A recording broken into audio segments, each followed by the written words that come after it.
नमस्कार, स्वागत है झारखंड की फटाफट ताजा बड़ी खबरों में। पहली बड़ी खबर, झारखंड में विधानसभा चुनाव से पूर्व पीएम मोदी ने दी झारखंड को बड़ी सौगात। प्रधानमंत्री नरेंद्र मोदी ने रविवार यानी 15 सितंबर को झारखंड वासियों को बड़ी सौगातें दी हैं। उन्होंने चुनाव बिगुल फूंकते हुए जमशेदपुर में कई परियोजनाओं का शिलान्यास किया है। संबोधित करते हुए पीएम मोदी ने यह भी कहा कि देश का आदिवासी सरकार की प्राथमिकता है।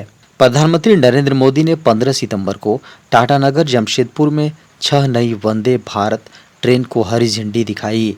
पीएम मोदी ने 46,000 लाभार्थियों का पीएम आवास योजना के तहत नवनिर्मित घरों का तोहफा दिया।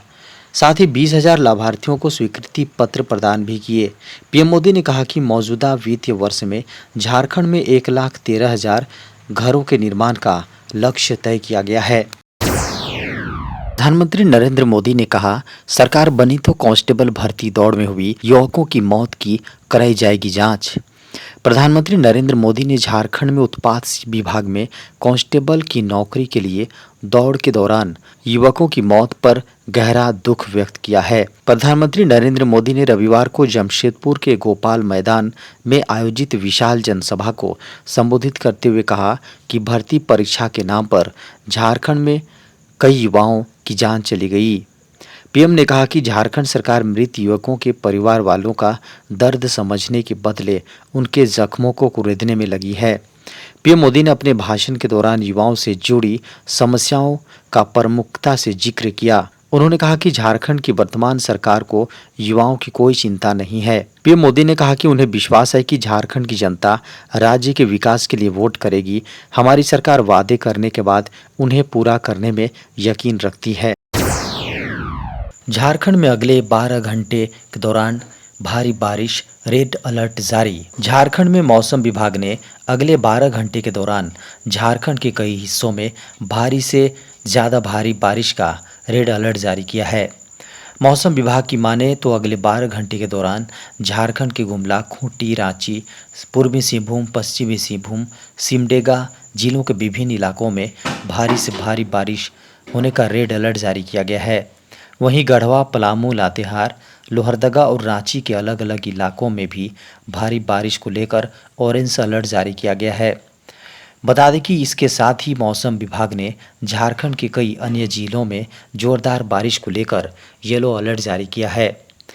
बता दें कि लातेहार जिले के महुआ डांड और बरवाडी में आंधी और बारिश से काफ़ी नुकसान हुआ है। बरवाडी में तेज आंधी में पेड़ गिरने से दुर्गा मंडप शेड टूट गया और 8 मोटरसाइकिलें दब गईं। वहीं पलामू में भी भारी बारिश से जनजीवन अस्त व्यस्त रहा। बता दें कि मौसम विभाग ने काफ़ी पहले ही झारखंड में भारी बारिश की चेतावनी दी थी। झारखंड के आदिवासियों के साथ पीएम मोदी ने मनाई करम पूजा। प्रधानमंत्री नरेंद्र मोदी ने झारखंड के लोगों को प्रकृति की पूजा के लिए समर्पित करम पूजा त्यौहार के मौके पर हार्दिक शुभकामनाएं दी।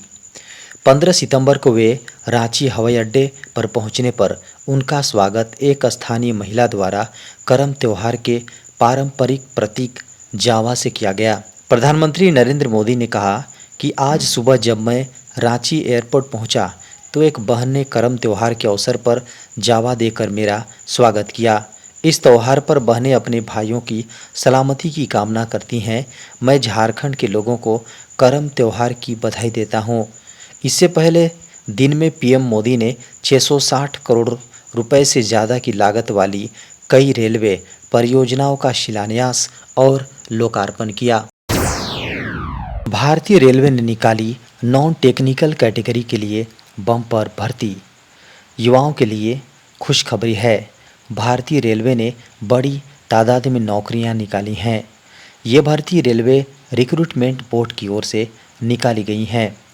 Recruitment non technical popular category के लिए कैटेगरी के लिए निकली हैं। उम्मीदवार आरआरबी की आधिकारिक वेबसाइट पर जाकर आवेदन फॉर्म भर सकते हैं। खबर है कि रेलवे इस बार कुल 8,113 पदों के लिए भर्ती करने वाली है। इसके लिए उम्मीदवार को ऑनलाइन आवेदन करना है। आवेदन करने की अंतिम तिथि 13 अक्टूबर है और इसके लिए आवेदन करने की शुरुआत तिथि 14 सितंबर है। आरआरबी एनटीपीसी के पदों के लिए भर्ती शुरू है। इसमें पर्यवेक्षक के पद के लिए 1736, स्टेशन मास्टर के पद के लिए 994 उम्मीदवारों, गुड्स टर्न मैनेजर के लिए 3144 उम्मीदवारों, जूनियर अकाउंट असिस्टेंट और टाइपिस्ट के लिए 1507 उम्मीदवारों और सीनियर क्लर्क टाइपिस्ट पद के लिए 732 उम्मीदवारों का चयन किया जाएगा। भारत ने बनाया स्पेशल एयरक्राफ्ट, 90 दिनों तक भर सकता है उड़ान। एरोस्पेस टेक्नोलॉजी के क्षेत्र में भारत लगातार आसमान की ऊंचाइयों को छू रहा है। अब देश ने एक बड़ी उपलब्धि हासिल की है। बेंगलुरु स्थित नेशनल एरोस्पेस लेबोरेटरी में सौर ऊर्जा से चलने वाला एयरक्राफ्ट डेवलप किया गया है। खास बात यह है कि यह विमान लगातार 90 दिनों तक आसमान में उड़ान भरने में सक्षम है। खबर है कि भारतीय एरोस्पेस टेक्नोलॉजी के क्षेत्र में यह बहुत बड़ी अचीवमेंट है। यह भारत अब हाई एल्टीट्यूड प्लेटफॉर्म बनाने वाले कुछ देशों के श्रेणी में शामिल करती हैं। प्लेन के एक छोटे मॉडल का सफल परीक्षण भी किया जा चुका है। एरोस्पेस लेबोरेटरी की ओर से विकसित यह पहला सोलर पावर से उड़ने वाला मानव रहित एयरक्राफ्ट है। यह अपने आप में बेहद अद्भुत है। हालांकि इसे लेकर अभी और कई तरह के परीक्षण भी किए जा रहे हैं, लेकिन फिलहाल भारत के नाम ये नई उपलब्धि जुड़ चुकी है। बता दें कि HAPS किसी ड्रोन की तरह है जो एक समान स्थिति में काम कर रहा है। कॉमर्शियल एयर ट्रैफिक में काफ़ी ऊपर उठकर यह अपने एप्लीकेशंस में कई सारी विशेषताएं रखता है। बता दें कि इस एयरक्राफ्ट का उपयोग निगरानी करने से लेकर 5G सिग्नल प्रसारित करने तक के लिए किया जा सकता है। भारत में 2045 तक 17.9 करोड़ बढ़ जाएगी कामकाजी लोगों की संख्या। भारत की डेमोग्राफी आने वाले वर्षों में देश के विकास में बड़ी भूमिका निभाएगी।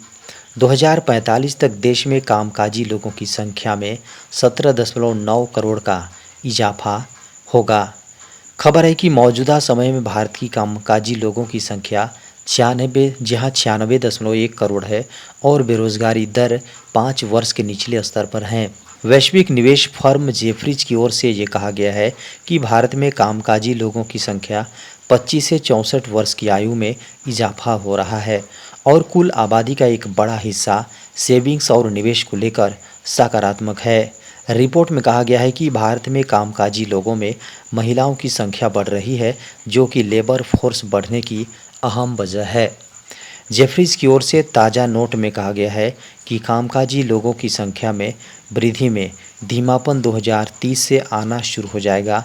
सांख्यिकी मंत्रालय की ओर से अगस्त में जारी किए गए डेटा को माने तो भारत में श्रम बल भागीदारी 15 वर्ष या उससे अधिक उम्र के लोगों में अप्रैल जून में बढ़कर 50.1% हो गई है।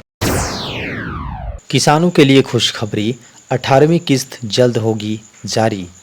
केंद्र सरकार किसानों की आर्थिक समृद्धि में योगदान देने के लिए प्रधानमंत्री किसान सम्मान निधि योजना में योजना से सालाना 6,000 रुपये की वित्तीय सहायता प्रदान करती है।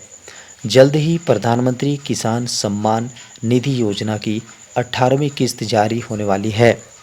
अगर आप भी प्रधानमंत्री किसान सम्मान निधि योजना की 18वीं किस्त का बेसब्री से इंतज़ार कर रहे हैं तो ये आपके लिए बड़ी खबर है। सरकार की ओर से प्रधानमंत्री किसान सम्मान निधि योजना की 18वीं किस्त को अक्टूबर में जारी किया जाएगा।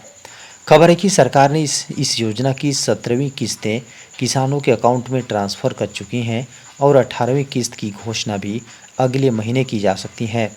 सरकार ने इस योजना के लिए KYC और भूमि वेरिफिकेशन को इस योजना का फ़ायदा उठाने के लिए अनिवार्य कर दिया है।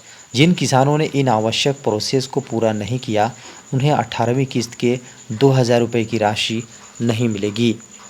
बता दें कि PM किसान सम्मान निधि योजना से सरकार भारतीय किसानों को हर साल 6,000 रुपये तक की न्यूनतम आर्थिक सहायता प्रदान करते हैं।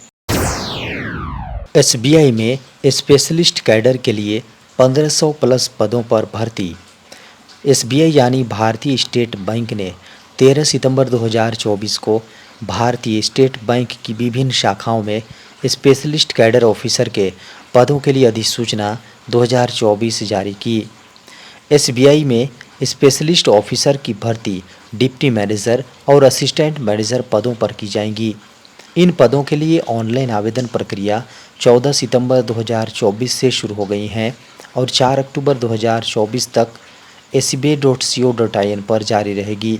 इच्छुक और योग्य उम्मीदवार इन पदों के लिए ऑनलाइन आवेदन कर सकते हैं। स्टेट बैंक ऑफ इंडिया यानी एसबीआई ने स्पेशलिस्ट कैडर के लिए 1511 रिक्तियां निकाली हैं, जिनमें से 1497 नियमित रिक्तियां हैं और 14 बैकलॉग रिक्तियां हैं। बता दें कि एसबीआई भर्ती के अंतर्गत डिप्टी मैनेजर पोस्ट के लिए आयु सीमा 25 से 35 वर्ष रखी गई है, जबकि असिस्टेंट मैनेजर पद के लिए 21 से 37 वर्ष रखी गई हैं। आज भी देश के इन राज्यों में होगी भारी बारिश। मौसम विभाग ने 16 सितंबर के लिए मौसम का पूर्वानुमान जारी किया है, जिसमें कई राज्यों में मौसम की विविधताएं देखने को मिल सकती हैं। बता दें कि झारखंड समेत यूपी, बिहार और छत्तीसगढ़ और उससे सटे राज्यों में भारी बारिश की संभावना जताई गई है। बारिश के चलते इन क्षेत्रों में जल भराव और सड़क दुर्घटनाओं की संभावना हो सकती है। मौसम विभाग के मुताबिक दिल्ली, हरियाणा और नोएडा में गरज चमक के साथ हल्की बारिश होने की संभावना है। हालांकि बारिश के दौरान कुछ इलाकों पर बिजली गिरने की भी चेतावनी दी गई है।